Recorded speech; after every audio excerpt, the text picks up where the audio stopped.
I am Carson Lane, 32 years old, and tonight I just bought the bank that owns my parents' house, and they have absolutely no idea. Before I tell you about the moment I walked into that party and watched their world crumble, let me know where you guys are watching from in the comments. I love seeing how far these stories travel. The gravel crunched satisfyingly under the tires of my Rolls-Royce Phantom. It was a sound I wasn't used to hearing in this driveway. The last time I was here, 14 years ago, I was dragging a beat-up duffel bag across the cracked pavement in the rain, trying not to make a sound. Tonight, I wanted everyone to hear me arrive. I killed the engine. The silence inside the cabin was absolute. A heavy, expensive silence that smelled of hand-stitched leather and old money. Through the tinted glass, I looked up at the house. It was a sprawling colonial estate in the best part of Kansas City. The kind of house that screams, "We made it." But I knew the truth. I knew the foundation was cracked. I knew the roof leaked when the storms got too heavy. And I knew that every brick, every shingle, every manicured rosebush in that garden was paid for with stolen talent. My talent. I checked my reflection in the rearview mirror. The man looking back at me wasn't the scared, skinny kid who used to hide in the basement. I was wearing a bespoke tuxedo, cut from midnight blue velvet. My hair was styled, my beard trimmed. I looked like a stranger. I looked like Vaughn, the name the world knew me by, even if they didn't know the face. I took a deep breath, inhaling the conditioned air one last time before opening the door. The humidity of the Kansas summer hit me instantly, carrying the scent of charcoal grills and expensive perfume. A valet, a kid no older than 19, scrambled over. His eyes went wide when he saw the spirit of ecstasy on the hood of the car. He hesitated, looking at the keys I held out like they were made of plutonium. "Handle it gently," I said, my voice low. "It's heavier than it looks." He nodded, too stunned to speak. I walked toward the front door.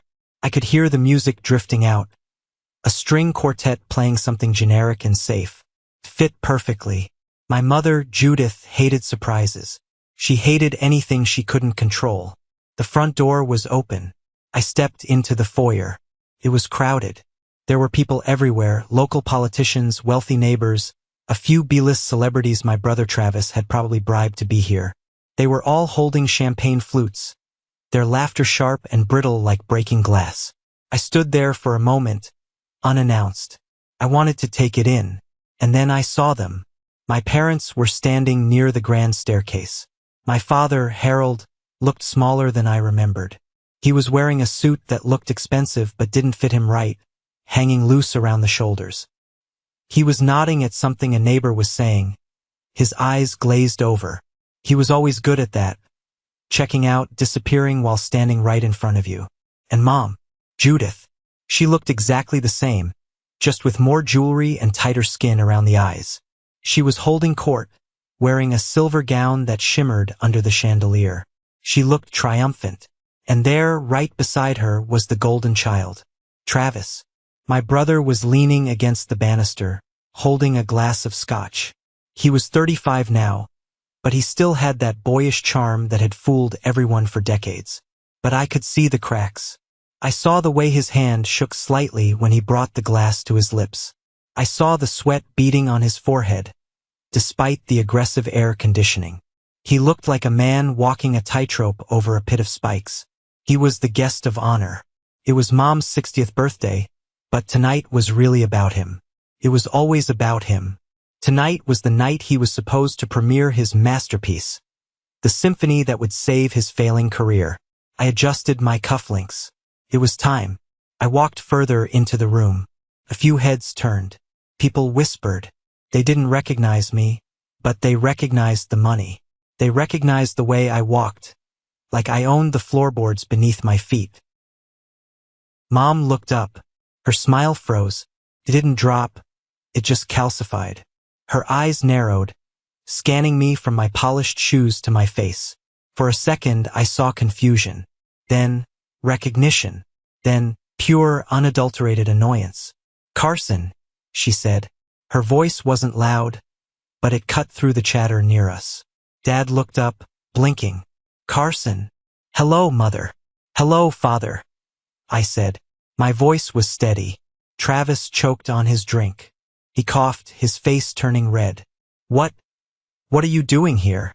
I received an invitation, I said, pulling the heavy card stock from my inner pocket. Although, I suspect it was sent to my old address to ensure I wouldn't actually get it in time. Fortunately, mail forwarding is a wonderful thing. Mom stepped forward, blocking me from the rest of the party. Look at you, she hissed, her voice dropping to a whisper. You rent a suit and crash my party? We have important people here, Carson. Senators. Investors. Travis is about to perform. Do not make a scene. I'm not here to make a scene, I smiled. I'm just here to listen. I hear Travis has written a new symphony. The Spring Rebirth. Isn't it? Travis went pale. Even under the warm lights, he looked like a ghost. You know about it? Travis stammered. I know a lot of things, brother, I said. Mom let out a short, derisive laugh. She turned back to the room, raising her voice so the nearby guests could hear. She needed to control the narrative immediately. She raised her glass. Everyone, please. The room quieted down. The string quartet stopped playing. All eyes turned to Judith. I am so touched you all could make it, she began, her voice dripping with fake honey. Tonight is a celebration of family. And speaking of family, she gestured vaguely in my direction, but her eyes were cold. It's funny. Raising children is a gamble. Some children make you proud. They carry the torch. They share their gifts with the world. She placed a hand on Travis's shoulder. He flinched just barely. And some. She looked at me, a smirk playing on her lips. Some you wish you never had to see every day because they just remind you of how hard you tried and how little it mattered. A ripple of laughter went through the crowd. It was cruel. It was calculated. It was classic Judith. She wanted to humiliate me, to put me in my place. The disappointing son, the failure, the audience member in the theater of Travis's life. I felt a familiar heat rise in my chest. It was the same heat I felt when I was 10 years old, watching Travis open presents while I sat in the corner. But this time I didn't swallow it. This time I used it. I smiled. A genuine, terrifying smile. I stepped forward, right into the center of the circle. That's beautifully put, Mother, I said, my voice projecting clearly without shouting. And you're right. Some children are burdens. But I have good news. I looked around the room, making eye contact with the senator, then the banker, then back to my mother. Your wish just came true. You won't have to see me. In fact, you won't be seeing much of anything around here anymore. What are you babbling about? She snapped, losing her composure. I'm moving to Monaco tomorrow, I said, checking my watch. But I didn't want to leave without giving you a gift. After all, you taught me everything I know about value. I reached into my jacket and pulled out a folded document. I didn't hand it to her. I just held it. I'll just wait for the music, I said. I wouldn't miss Travis's performance for the world. I'm dying to hear how he handles the arpeggios in the third movement. They're tricky, especially for someone with small hands. I walked past them, heading straight for the bar. I felt their eyes boring into my back. I could feel the tension radiating off Travis like heat waves. He knew. Deep down, in the pit of his stomach, he knew that the game was up. I ordered a sparkling water. I didn't need alcohol. I needed clarity. I turned around and leaned against the bar, watching the family that had raised me, and the family that had destroyed me. To understand why I'm standing here in a velvet tuxedo, about to ruin my mother's life, you have to understand the basement. You have to understand the silence. You have to understand the theft. It started 20 years ago, with an out-of-tune piano and a lie that cost me my soul. The basement of our house in Kansas City didn't smell like mold. It smelled like rust and old paper. It was my sanctuary. Upstairs was the kingdom of Travis. The living room was where his trophies were displayed on shelves that Dad dusted every Sunday. The kitchen was where Mom hung his report cards and newspaper clippings on the fridge, layering them so thick you couldn't see the white enamel anymore. I was the shadow. I was 2 years younger, scrawnier, and quiet. While Travis was being groomed to be the next great American talent, I was just Carson, the spare part. My parents had decided early on that Travis was a genius. He had perfect pitch, they said. He had the hands of a god. Mom would tell the neighbors. They bought him a baby grand piano and put it in the sunroom. They hired the best tutors. They forced him to practice 4 hours a day. The problem was Travis didn't love music. He loved the applause. He loved the attention. But he hated the work. He played technically, hitting the notes, but it was hollow. It was like listening to a robot read poetry. I, on the other hand, heard music in everything. I heard it in the rhythm of the washing machine, in the rain hitting the gutters, in the hum of the refrigerator. I found an old upright piano in the basement. It came with the house, left behind by previous owners who didn't want to haul it up the narrow stairs. It was missing a wheel and the middle C stuck if you hit it too soft. But to me, it was beautiful.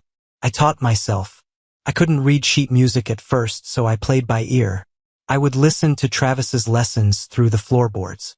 When his tutor, Mr. Henderson, would yell, "No, Travis, feel the emotion," I would close my eyes and feel it.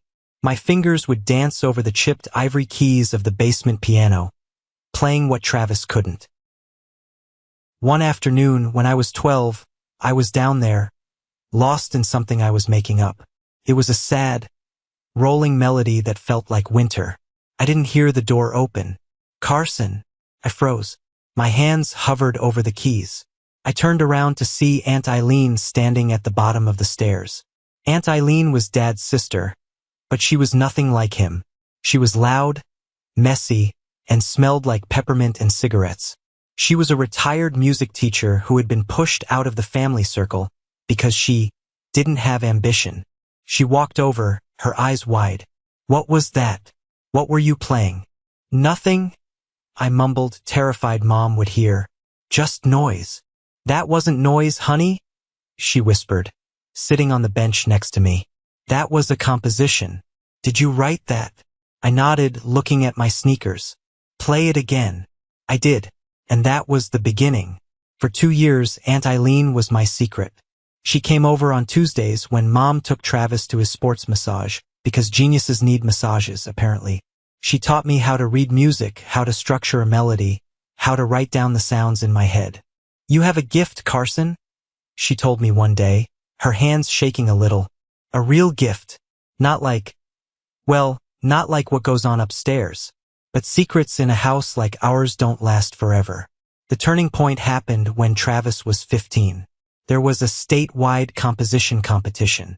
The prize was a scholarship to a summer conservatory and, more importantly, a feature in the Kansas City Star. Mom was obsessed with it. She locked Travis in the sunroom for weeks. "Write," she'd scream. "Make it brilliant." But Travis couldn't write. He could play Mozart if you put the sheet music in front of him, but he couldn't create. He was a mimic, not an artist. 3 days before the deadline, the house was a war zone. Travis was throwing tantrums, smashing vases. Mom was crying, blaming Dad for Travis's block. I was in the kitchen, making a sandwich, trying to be invisible. Mom stormed in, her eyes red. She looked at me, really looked at me, for the first time in months. She had heard rumors from Aunt Eileen. She had heard the faint music coming from the floorboards. "Carson," she said, her voice dangerously calm, "do you have anything written down from your little practice sessions?" I don't know," I stammered. "Bring them to me." "Mom, I don't." "Bring them to me." I went to the basement. My hands were shaking. I pulled out my blue notebook. It was just a spiral-bound school notebook, but it was filled with my soul. Scribbles, notes, melodies. I took it upstairs. Mom flipped through it. She didn't read music well, but she saw the complexity. She walked into the sunroom and slammed the notebook onto the piano in front of Travis. "Play this," she ordered. Travis looked at it. He frowned. Then he started to play. It was rough at first, but then the melody emerged. It was my winter sonatine. It was the song about being lonely in a house full of people. When he finished, silence filled the room. It's good, Travis said, sounding surprised. It's really good. Mom looked at me. There was no pride in her eyes. Only calculation. We're using this, she said. What? I stepped back. No, that's mine. Aunt Eileen said I should submit it to you. Mom laughed. It was a sharp, barking sound. Carson, look at you. You're shy. You stutter when you get nervous. You have no stage presence. Who is going to listen to you? But Travis is a star. He just needs material. But it's mine, I yelled. It was the first time I had ever raised my voice at her. Dad walked in then. What's the yelling? Carson is going to help his brother, Mom said, staring me down. Travis is going to submit this piece for the competition. It stays in the family. We all win. No! I looked at Dad. Dad! Tell her, Aunt Eileen said. Dad looked at the notebook, then at Mom's furious face, then at Travis, who was already claiming the piano bench like a throne. Dad sighed. He took off his glasses and rubbed the bridge of his nose. Carson, he said, his voice weary, don't be selfish. Your brother has a real shot at this. You can write more. It's just a song. Just a song. I felt tears pricking my eyes. It's not just a song. It's me. It's decided, Mom snapped. She grabbed the notebook. Travis, copy this out onto fresh staff paper. You'll get credit, Dad said quickly. We're setting up a college fund. A percentage of any prize money or future earnings from the music will go into it. You'll go to any school you want. MIT, Harvard, anywhere. You just stay in the background for now. Be the team player. I looked at Dad. I wanted him to save me. I wanted him to say, Judith, this is insane. He's a child. But he just tapped his pen on the desk, looking at the wall. I realized then that my father wasn't a bad man, but he was a weak one. And in my house, weakness was a death sentence. I picked up the pen. I signed my name, Carson Lane. I didn't know it then, but I had just signed a contract to become a slave in my own home. I had just agreed to become the ghost in the machine. For the next 4 years, that was my life. I went to school, I came home, and I went to the basement. I wrote sonatas, concertos, simple pop ballads. Mom would come down at 6 p.m., collect the pages, and take them upstairs. Travis became a local celebrity, then a state celebrity. He got into a prestigious conservatory on a full scholarship, based on a portfolio I wrote. He was playing concerts. He was getting interviewed on TV. The inspiration just comes to me, Travis would say on screen, flashing that charming smile. It's like a channel opens up to God. I watched from the living room couch, while Mom nodded approvingly. He's so articulate, she'd say. I was 16 when I realized the college fund was a lie. I found a bank statement in the trash. The Lane Family Trust was being drained as fast as money came in. Renovations on the house. A new BMW for Travis. Vacations to Italy for Mom and Dad. My name wasn't on any of the sub-accounts. I didn't confront them. I knew it wouldn't matter. I just went back to the basement and kept writing. But I stopped writing my best stuff. I gave them the flashy, shallow music they wanted. The stuff that sounded impressive but had no heart. I saved the real music for myself. I hid a second notebook, a black moleskine, under a loose floorboard behind the furnace. That was where I put my pain. That was where I put my anger. And I started planning. By the time I was 18, the dynamic in the house had shifted from exploitation to straight-up imprisonment. Travis was struggling at the conservatory. Turns out, when you can't actually compose, it's hard to pass advanced composition theory. He was home for the summer, panicked. I need a symphony, he told Mom over breakfast. Professor Girelli says if I don't produce a major work by the fall, I'm on academic probation. They might cut my scholarship. Mom turned her laser gaze on me. I was buttering toast, trying to focus on the physics textbook I had open. Carson, she said. No, I said, not looking up. Excuse me? I said no. I have my own finals. I'm graduating high school next week. Remember? Your high school finals don't matter. Mom said, snatching my toast away. Travis's career is at stake. This is the big leagues. We need something huge. For movements. Orchestral. I can't write a symphony in a month, I said. And I won't. I'm done. You're done when I say you're done. Mom slammed her hand on the table. Do you think you live here for free? Do you think that food appears by magic? I'm leaving for college in August, I said quietly. I applied to Juilliard and Curtis, and I got in. The silence in the kitchen was deafening. Even Travis stopped chewing. You applied, Mom whispered. How? The application fees. Aunt Eileen paid them, I said. And I used my own portfolio, the black notebook, the one you didn't steal. Mom's face went a color I had never seen before, a mix of purple and gray. She stood up, walked over to the counter where the mail pile sat, and started rifling through it. I was wondering what this was, she muttered, pulling out a thick, cream-colored envelope. It had been opened. That's mine, I said, standing up. Juilliard, she read. Full scholarship. Give it to me. She looked at me, then at the envelope. Then, with a slow, deliberate motion, she tore it in half. Then in quarters. No! I lunged for her, but Dad stepped in between us. Carson, settle down, Dad yelled, pushing me back. She tore up my acceptance letter. I screamed. That's my life. You are not going to Juilliard, Mom said, dropping the confetti of my future into the trash compactor. She pressed the button. The machine whirred and crunched. We cannot afford to send you to New York, and we certainly cannot afford to lose the person who makes Travis viable. I have a scholarship. Scholarships don't cover living expenses. They don't cover flights. Mom yelled back. And who is going to pay the mortgage when Travis loses his sponsorship because he flunked out? You? With your little piano songs. You spent the money, I shouted. You spent my college fund on his car. That car is for his image. Travis piped up, his mouth full of eggs. I need to look the part. I looked at them, the three of them, a trinity of parasites. I'm not writing the symphony, I said.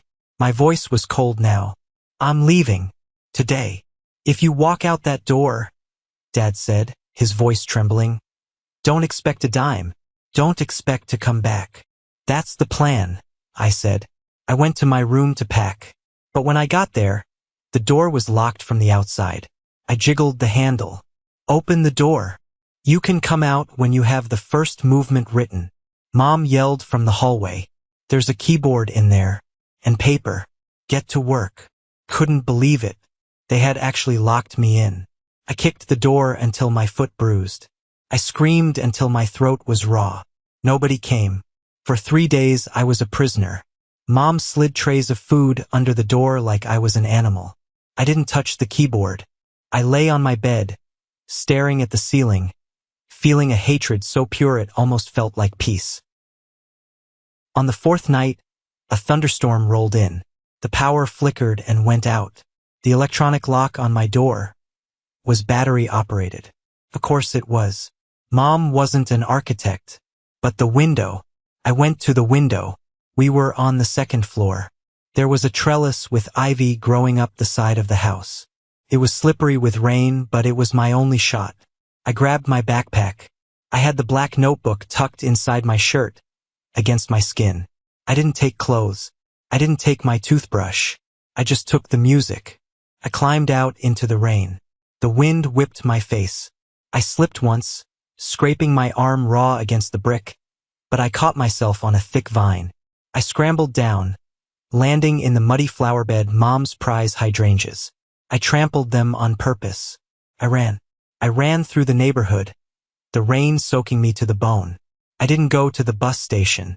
They would look for me there. I went to Aunt Eileen's. She lived in a small duplex on the other side of town. I pounded on her door at 2 a.m.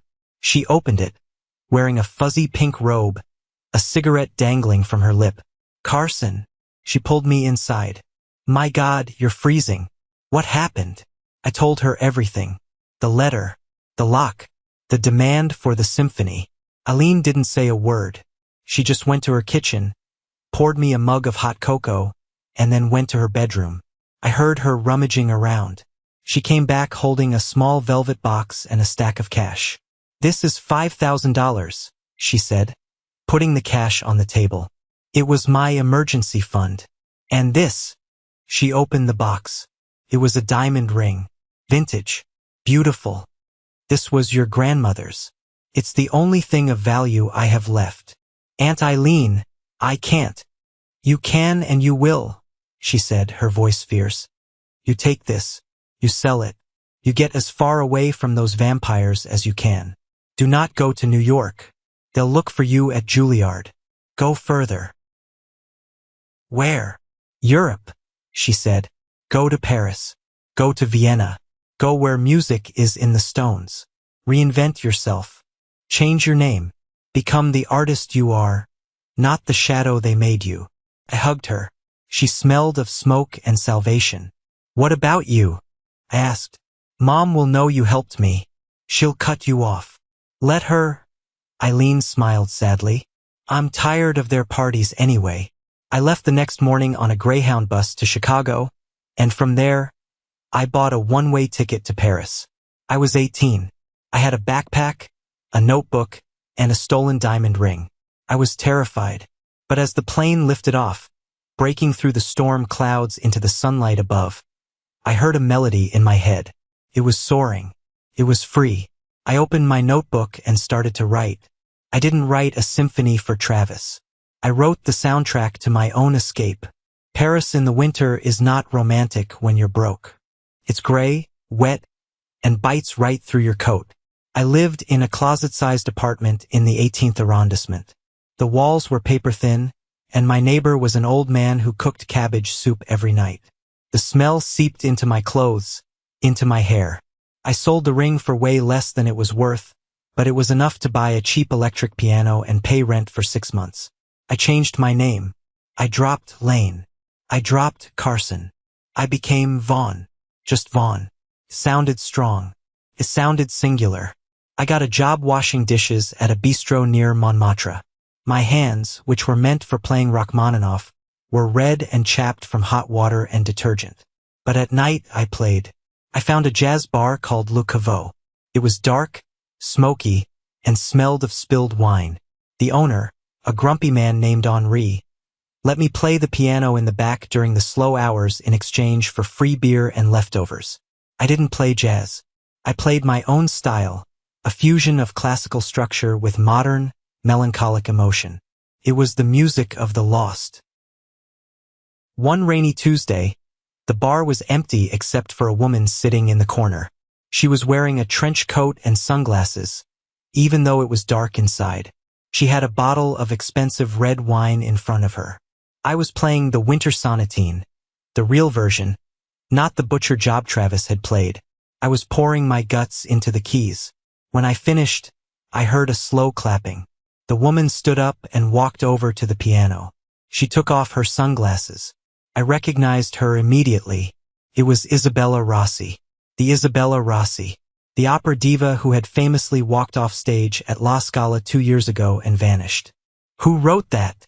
she asked. Her voice was husky, rich. "I did," I said. "You're a liar," she said. "You're a dishwasher. I saw you in the alley on my smoke break." "I am a dishwasher," I said, holding up my raw hands. "But I wrote the music." She stared at me for a long time. "Play it again." Played it. When I looked up, she was crying, silent tears running down her cheeks. "I have been looking for a sound," she whispered. "For 2 years, I have been looking for a sound that matches the hole in my chest. This is it." She hired me on the spot, not as a pianist, as a composer. We worked out of her apartment on the Isle St. Louis.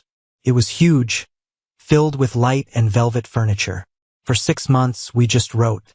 I pulled everything out of the black notebook. Every hurt, every rejection, every moment of silence from my father. I turned it all into music for her voice. When Isabella released her comeback album, Shadows of Light, it didn't just top the charts. It exploded. It won a Grammy. It won awards in countries I couldn't even spell. The critics went wild. "Who is the composer?" they asked. "Who is the mysterious Vaughn?" Isabella kept my secret. "He is a ghost," she told the press. "He speaks only through the music." That anonymity gave me power. I wasn't Carson Lane, the failure. I was Vaughn, the enigma. Royalty checks started coming in. Big ones, then huge ones. Other artists wanted to work with me. Film directors wanted scores. I said no to almost everyone. I kept the supply low and the demand high. I moved out of the closet apartment. I bought a loft, then a villa in Tuscany. Then I started my own production company, Eileen Holdings. But I never stopped watching. I had a private investigator in Kansas City. Every month I got a dossier on the Lane family. It was a slow-motion car crash. Without me to write the music, Travis had floundered. He released one album of experimental noise that was panned by critics. To keep up appearances, Mom had burned through Dad's retirement savings. They mortgaged the house. Then they took out a second mortgage. Travis had developed a gambling problem. He owed money to some bad people in St. Louis. And then I saw the news. A press release. Travis Lane to premiere new symphony at Charity Gala.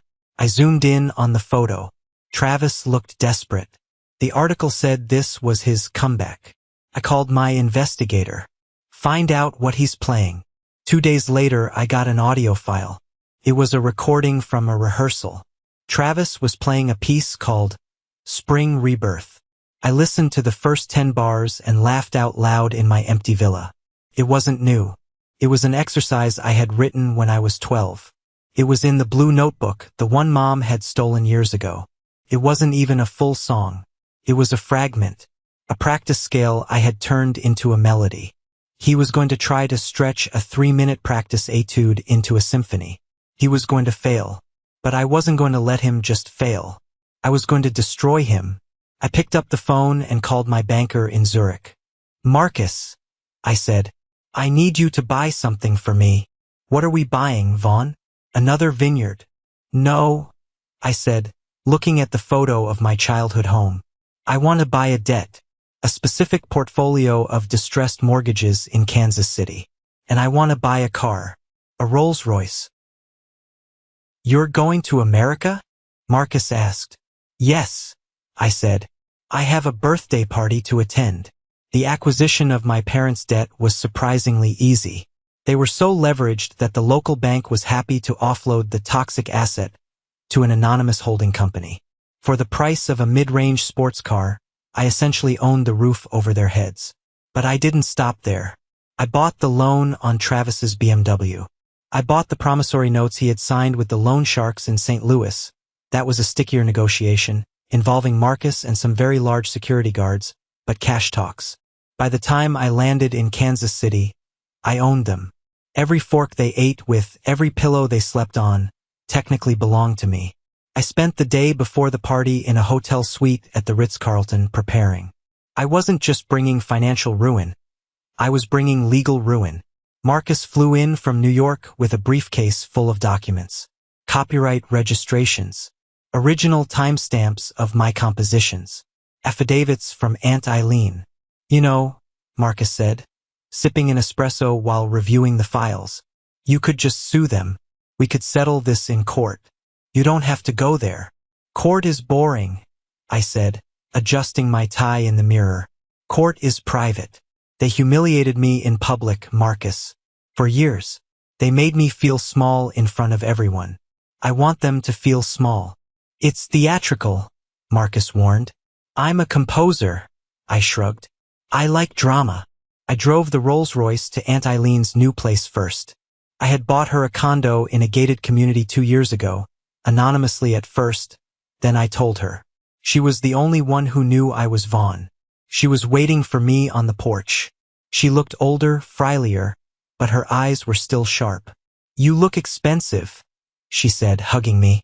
I smelled the peppermint, but the cigarette smell was gone. She had quit. "You look beautiful, Aunt Eileen. Are you sure you want to do this, Carson?"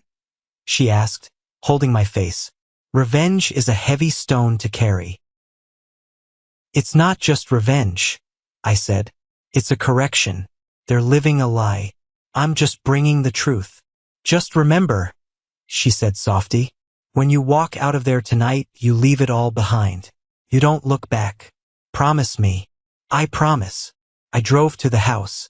The sun was setting, casting long shadows across the lawns of the wealthy. Felt surreal to be back.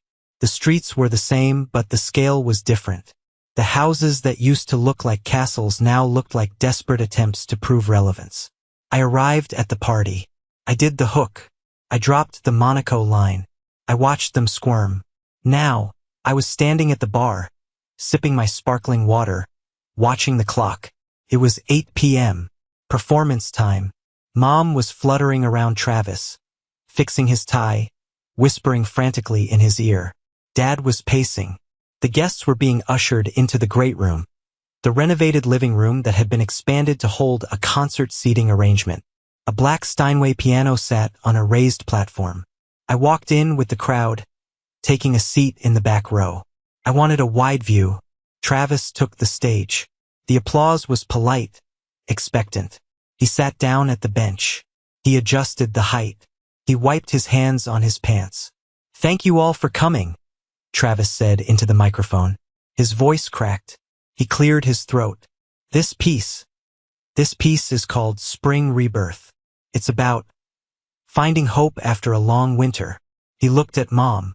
She gave him a thumbs up. He placed his hands on the keys. He started to play. It was the Winter Sonatine Fragments. The first few bars were okay. Simple, melancholic. But then he hit the transition, the part where the melody is supposed to shift into a complex, rapid-fire arpeggio representing the storm breaking. I knew that transition. I wrote it to test my own dexterity. It required a crosshand technique that Travis had never mastered. He hesitated. He missed a note, then another. The rhythm stumbled. It sounded like a drunk person trying to walk upstairs. The room grew uncomfortable. People shifted in their seats. Travis stopped. "Sorry," he muttered. "Nerves. Let me start that section again." He started again. Clunk. Mississippi Discord. It was painful. It wasn't just bad. It was exposing. It revealed that he didn't understand the music he was playing. He was typing, not speaking. Mom was pale. She stood up halfway. "It's the humidity," she announced to the room, her voice shrill. "The keys are sticking." "The keys aren't sticking," I said. My voice carried through the silent room. I stood up. "The keys are fine," I said, walking down the center aisle. "The problem is the player." "Sit down, Carson," Dad yelled. "Don't you dare ruin this." "I'm not ruining it," I said, reaching the stage. "I'm saving it." "He's struggling because the piece isn't finished." "Is it, Travis? You only have the first page." Travis looked at me with terror in his eyes. I. "Scoot over," I said. "What?" "Get up." Travis looked at Mom. She was frozen. I didn't wait. I grabbed Travis by the shoulder of his expensive suit and physically pulled him off the bench. He was so shocked he didn't resist. He stumbled back, nearly knocking over the microphone stand. I sat down. The bench was still warm from his panic. I didn't need sheet music. This song was etched into my DNA. "This is how it's supposed to sound," I whispered. I closed my eyes, and I played. My hands hit the keys and the world fell away. I didn't start with the gentle opening Travis had used. I started with the storm. I slammed into the bass notes, a dark, thunderous chord that made the guests jump. Then, my right hand began the melody. Fast, aggressive, intricate. It wasn't Spring Rebirth. It was the escape. I played the anger of the locked room. I played the rain on the trellis. I played the cold nights in Paris. I played the loneliness of the basement. The Steinway responded like a living thing. I pushed the tempo, faster and faster, my fingers blurring. It was a rhapsody of rage and liberation. I opened my eyes briefly. I saw the faces in the front row. The senator's mouth was open. The banker was leaning forward, mesmerizing. I looked at Travis. He was standing by the curtains, looking small, defeated. He recognized the skill. He knew in that moment that he had never been a musician. He was just a guy who took lessons. I looked at Mom. She wasn't looking at me. She was looking at the guests, gauging their reaction. She was terrified, not of my talent, but of her loss of control. I transitioned into the final movement, a soft, haunting melody that echoed the winter sonatine, but resolved into a major key. It was the sound of forgiveness? No, it was the sound of indifference. It was the sound of moving on. I hit the final chord. It hung in the air, vibrating against the crystal chandeliers. For 3 seconds, there was absolute silence. Then the senator stood up. He started clapping. Then the banker. Then the whole room. It was a standing ovation. A real one. Not the polite golf claps Travis got. This was the roar of people who had just witnessed something impossible. I stood up. I didn't bow. I just stood there, breathing hard, feeling the adrenaline crash through my veins. Mom rushed the stage. She grabbed the microphone. Her face was flushed, her eyes wild. She saw the applause and her instinct to claim credit kicked in. "My son!" she yelled over the clapping. "My son! I told you. Talent runs in this family. We kept this a surprise. A duet." She tried to put her arm around me. I stepped away. I took the microphone from her hand. "No," I said into the mic. The feedback squealed. The room went quiet again. "It's not a duet," I said. "And it's not a family talent. Travis didn't write this music. He didn't write the music that got him into the conservatory. He didn't write the music that won the state championship." "Carson, stop," Dad hissed from the side of the stage. "We'll talk about this later." "I wrote it," I continued, ignoring him. "All of it, since I was 12. In the basement, while you were upstairs counting his trophies." "He's lying," Mom shrieked. "He's jealous. He's mentally unstable." "Am I?" I reached into my jacket pocket. I pulled out the blue notebook. It was tattered, taped together, the cover faded. "This is the original notebook," I said, holding it up. "My handwriting. Dated 2004. Would anyone like to see it?"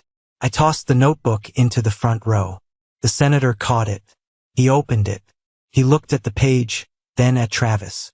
"But that's not the only thing," I said. "You know me as Carson.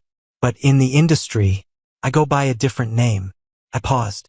I let the silence stretch. "I am Vaughn." A gasp went through the room.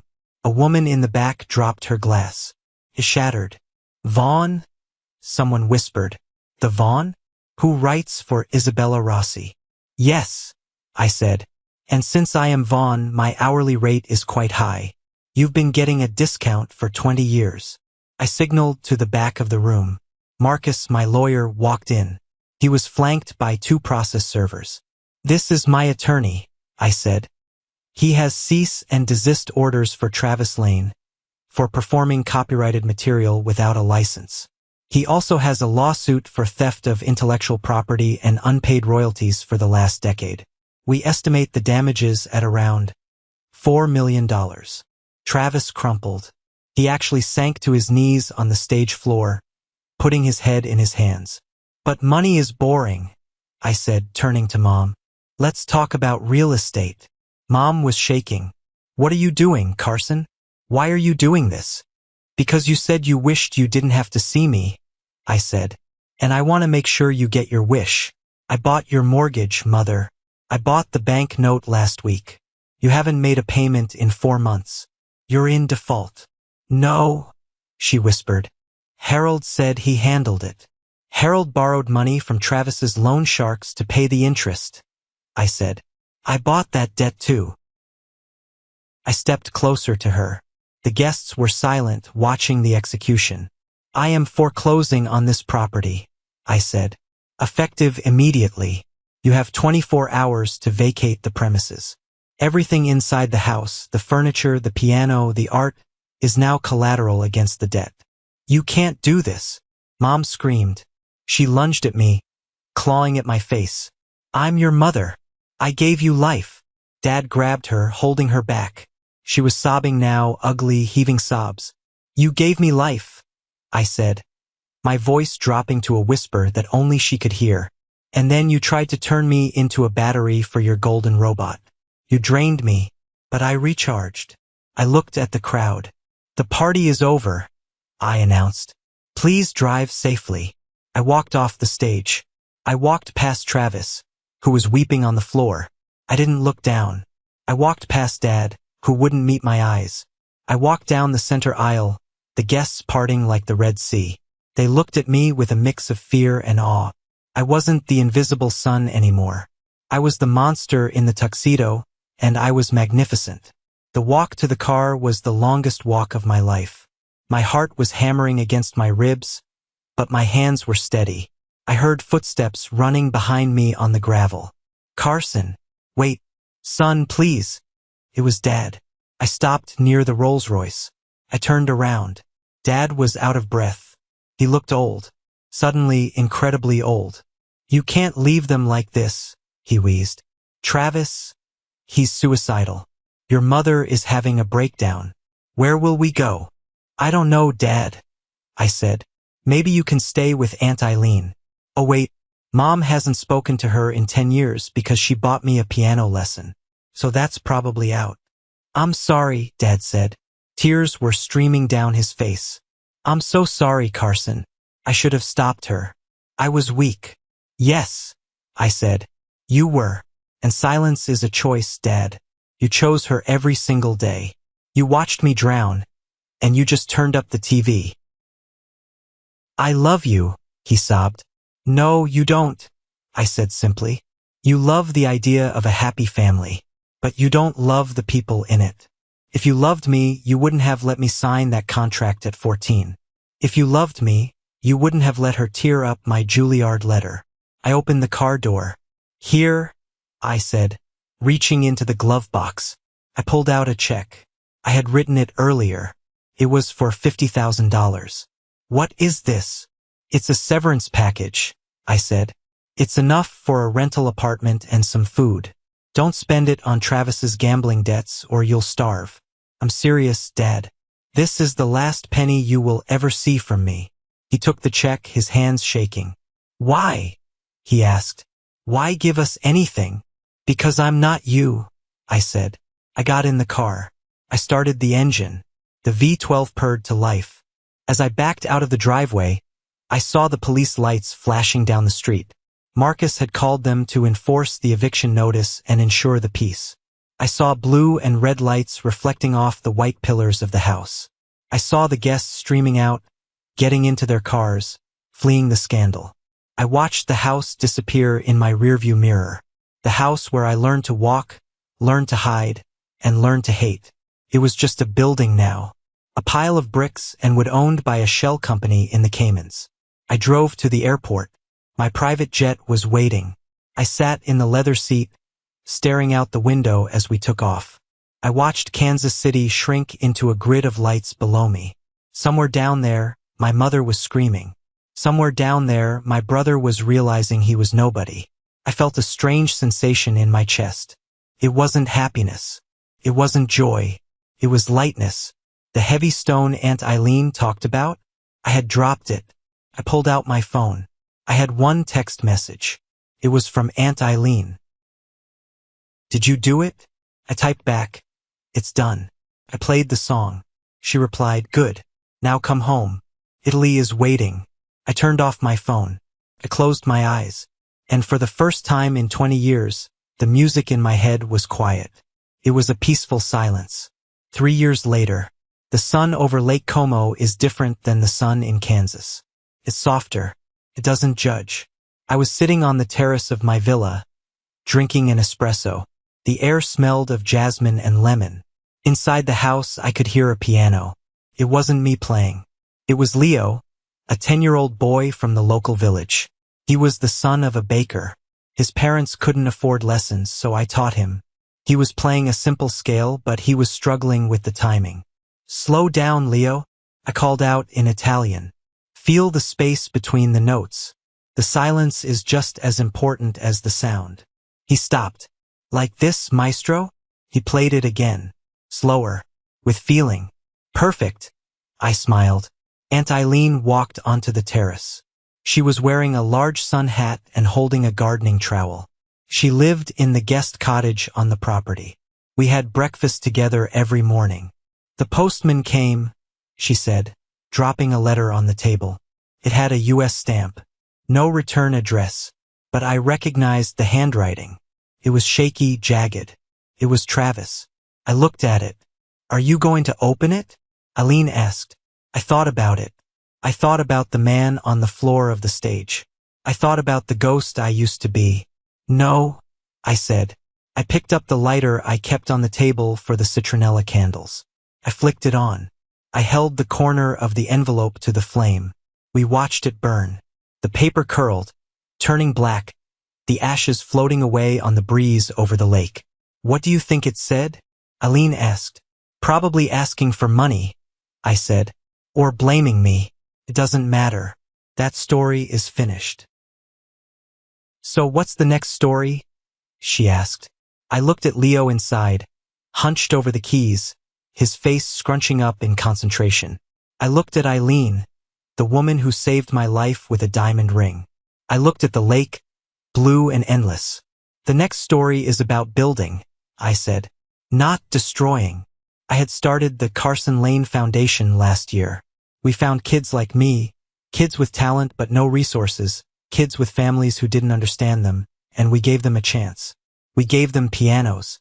We gave them violins. We gave them a voice. I walked inside and sat next to Leo on the bench. Move over, I said. Let's play a duet. He grinned. Which one? Let's make one up, I said. You start. I'll follow. He hit a note. I harmonized. We played together, two different hands, two different generations, making something new. I realized then that Mom was wrong. She said some children are burdens. But she didn't understand the basic law of physics or music. Energy cannot be destroyed, only transformed. I took the pain she gave me and turned it into a symphony. I took the rejection and turned it into an empire. And now, I was taking the silence and filling it with the laughter of a kid who just loved to play. I am Carson Lane. I am Vaughn. And I am finally, truly free. Thank you so much for being patient and walking this path with me. From the basement to the stage. You are amazing. Please, help me out by hitting the like button and commenting bravo below if you think talent should always win over greed. This helps more people find this story, and it tells me that my journey actually means something to you. Your support is the biggest applause I could ever ask for. See you in the next story.